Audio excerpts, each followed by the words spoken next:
Hello, children. Welcome back to our final week, week 5. Sorry, last week we ended a little bit abruptly, but we'll pick up from where we left off. Jules, I'm not even sure I have a job yet. I may not even be able to feed you, let alone some mud. My dog walking money. Sorry, Jules. Julia nods. I understand. She starts to leave, then runs back to my cage. I almost forgot. This is for you, Ivan. She slips a piece of paper into my cage. It's a drawing of Ruby and me. We're eating yogurt raisins. Ruby is playing with another baby elephant, and I'm holding hands with a lovely gorilla.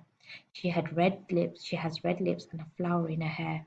I look, as I always do in Julia's pictures, like an elegant fellow, but something is different about this drawing. In this picture, I am smiling. Click. The door to my cage is propped open. I can't stop staring at it. My door open. The giant box has been moved and is open too. The humans have pushed it up against my doorway. If I walk through my door, I enter their box. The zoo lady, whose name is Maya, is here again. Click, yogurt raisin. Click, tiny marshmallow. Click, ripe papaya. Click, apple slice. Hour after hour, click after click. I look over at Ruby. She waits to see what I will do. I touch the box. I sniff the dark interior where ripe mango awaits. Click, click, click. I have to do it. Ruby is watching me from between the bars of a cage, and this box is the way out. I step inside. An idea. After I leave the box and step back into my cage, I get an idea, a good one. I tell Bob he can sneak into my box with me and live at the zoo. Have you forgotten? I'm a wild beast, Ivan, he says, sniffing the floor for crumbs. I am untamed, undaunted. Bob samples a piece of celery and spits it out. He says they'd noticed humans are dumb, but they're not that dumb. Respect. Ivan, Ruby says, do you think the other elephants will like me? I think they'll love you, Ruby. You'll be part of their family. Do you think the other gorillas will like you? Ruby asks. I'm a silverback, Ruby, a leader. I pull back my shoulders and hold my head high. They don't have to like me, they have to respect me. Even as I tell her this, I wonder if I can ever command their respect. I haven't had much practice being a real gorilla, much less a silverback. Do you think the other elephants will know any jokes? If they don't, I tell her, you can teach them. Ruby flaps her ears. She flicks her tail. You know what, Ivan? What? I ask. I think I'm going to go in the box tomorrow. I gaze at her fondly. I think that's a good idea, and I think Stella would have agreed. Do you think the other elephants will know how to play tag? I love tag. Me too, I say, and I think of my nimble sister racing through the brush, always out of my reach. Photo.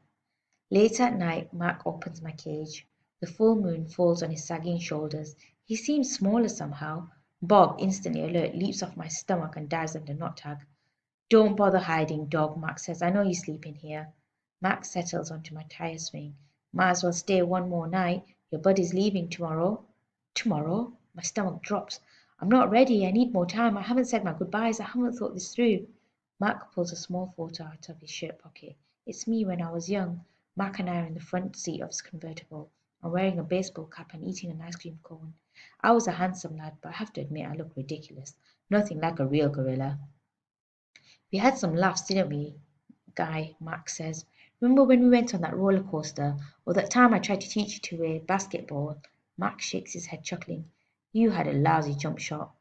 He stands, sighs, looks around. He puts the photo back in his pocket. I'm going to miss you, Ivan, he says, and then he leaves. He doesn't look back. Leaving. Early in the morning, Maya arrives with many other humans. Some have white coats, some have rustling papers. They are hushed, busy, determined. Ruby enters the box first. I'm scared, Ivan, she calls from inside the box. I don't want to leave you. A part of me doesn't want her to leave either, but I know I can't tell her that. Think of all the amazing stories you can share with your new family, I say. Ruby falls silent. I'll tell him your elephant joke, she says after a long pause. The one about the refrigerator. I bet they'd like that, and be sure to tell them about Bob and Julie and me. I clear my throat, and Stella. I'll remember everyone, Ruby says, especially you. Before I can say any more, they roll her cage out to a waiting truck. It's my turn. Bob is hiding in a corner behind my pool. The humans don't even notice him. While they're busy making sure my box is ready, Bob sneaks over. He licks my chin just in case there are any leftovers. You, I whisper, are the one and only Bob. I reach for Not Tag. She is a limp rag without stuffing. Dribbles of paint cover her fur. I hold up to Bob. He tilts his head confused. To help you sleep, I say. Bob takes her in his teeth and slips away. Good boy. Good, Ivan, good boy, Maya says when I lumber into my box. I hear the clicker and I'm rewarded with a tiny marshmallow. When I'm settled, Maya gives me a sweet drink that tastes of mango and something bitter. My eyelids grow heavy. I want to see what happens next, but I'm sleepy, so sleepy. I dream I'm with Tag and we're swinging from vines while Stella watches. The sun slices through the thick ceiling of trees and the breeze tastes like fruit. Moving. My eyes flutter open. The box is moving. I am in the grumbling belly of some great beast. I fall back asleep. Awakening. I awake to glass and steel. It's a new cage, not unlike my old cage, except that it's much cleaner. Maya's here, and other humans I recognize. Hey there, Ivan, Maya says. He's coming to you guys. I have three walls of glass. The fourth wall is a curtain of wooden slats strung together. This doesn't look like the zoos on TV. Where are the other animals? Where are the gorillas? Is this where Ruby ended up? In a cage, just like her old cage, still alone? Is she cold, hungry, sad? Is there anyone to tell her stories when she can't get to sleep? Missing. I miss my old cozy cage. I miss my art. But most of all, I miss Bob. My belly's cold without him. Food. The food is fine here. No soda though, or cotton candy. Not famous. I have no visitors here. No sticky-fingered children or weary parents.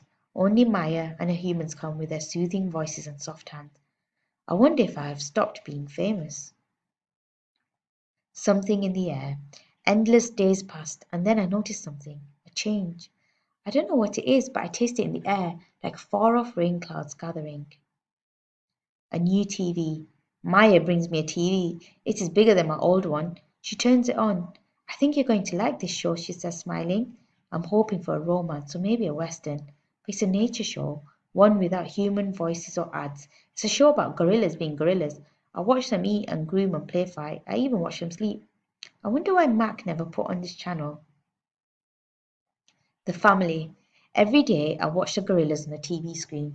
It's a small family and an odd one, just three families and a juvenile male without a silverback to protect them. They groom each other and eat and sleep, then groom each other some more. They are a contented group, placid and good natured, although, like my family, they bicker from time to time. Excited. This morning, for some reason, there is no gorilla show on TV. Maya and the other humans are excited. They chirp like birds at dawn. Today's the day, they say. I've watched many humans watch me, but never have they looked so happy. Maya goes to the wall of wooden slats. She grins goofily. She pulls a string. What I see. Gorillas. Three females and a juvenile male. It's the family I've been watching, but they're not on a TV screen. They're on the other side of the glass, watching me, watching them. I see me. Lots of me. Still there. I cover my eyes. I look again. They are still there. Watching. Every day I watch them through my window, the way my visitors used to watch me. See how they chase, groom, see how they play, sleep, see how they live. They're graceful the way Stella was, moving just enough, only as much as they need. They stare at me, heads tilted, pointing and hooting, and I wonder, are they as fascinated by me as I am by them? She. Her hoots make my ears hurt. I admire her intact canines from afar. Her name is Kinyani. She's faster than I am, spry and probably smarter, although I'm twice her size, and that too is important. She is terrifying and beautiful, like a painting that moves. Door.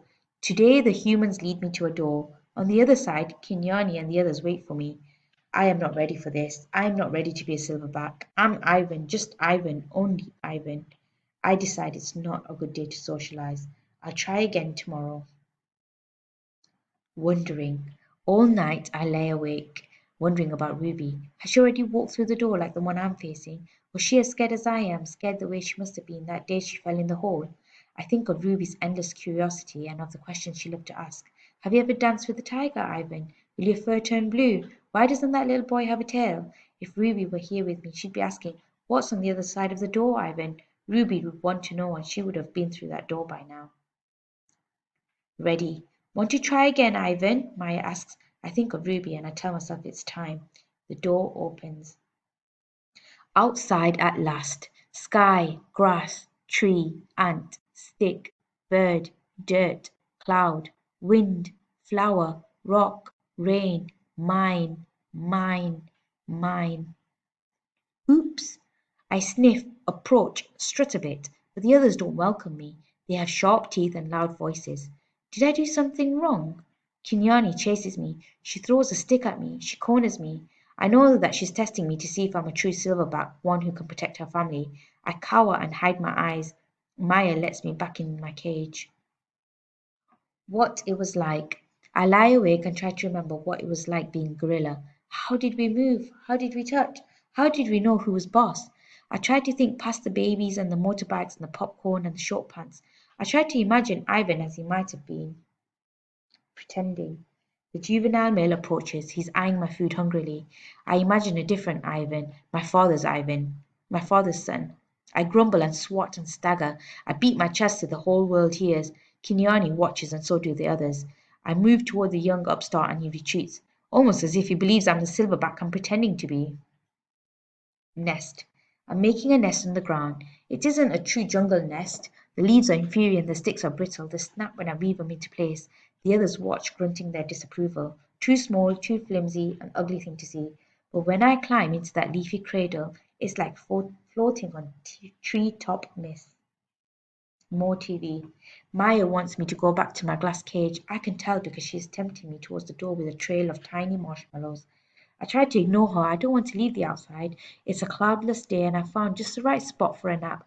But I relent when she adds yogurt raisins to the trail. She knows my weaknesses all too well. In the glass cage the TV is on. It's another nature show, jerky and unfocused.